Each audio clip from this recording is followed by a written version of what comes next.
بعد راهو حتى صاحبي يعطيه راهو معناتها انه الشريعه مش مصدر من مصادر التشريع، ولكن الاسلام دين الدوله، وهذا ممكن يمثل اختار اكثر بالنسبه للحريات في تونس، لانه عديد المسائل ممكن انها تتعارض لهنا. الاسلام دين الدوله، وهذا ممكن يمثل اختار اكثر بالنسبه للحريات في تونس. الاسلام دين الدوله، وهذا ممكن يمثل اختار عز وجل يريدون ليطفئوا نور الله بافواههم والله متم نوره ولو كره الكافرون. هو الذي أرسل رسوله بالهدى ودين الحق ليظهره على الدين كله ولو كره المشركون.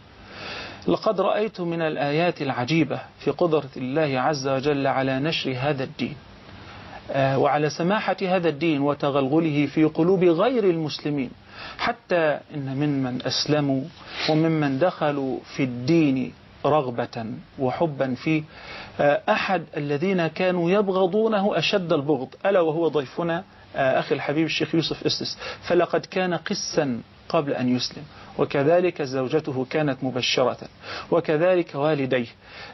فالشيخ نشأ نشأة لاهوتية. نتمتع.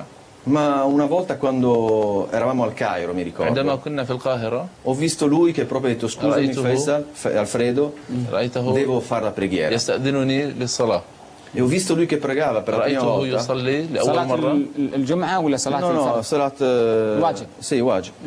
E mi ha molto colpito questa preghiera. هذا أثر فيا كثيرا. Mi ha fatto questa da'wa in diretta. عمل لي دعوة غير مباشرة.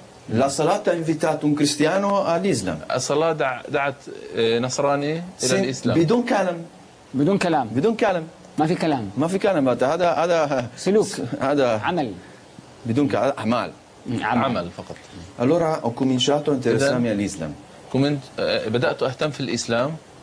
Ma è passato un po' di tempo perché io ero ragazzo, facevo l'università. كنت أدرس الجامعة. Allah subhanahu wa ta'ala sapeva che non ero ancora pronto. أنني كنت جاهزا إلى الإسلام. Perché voi adesso mi vedete qua in una posizione tranquilla. أنتم تروني هنا. Il profeta sallallahu alaihi wasallam dice chi ha l'Islam è come avere una pietra che brucia nella mano.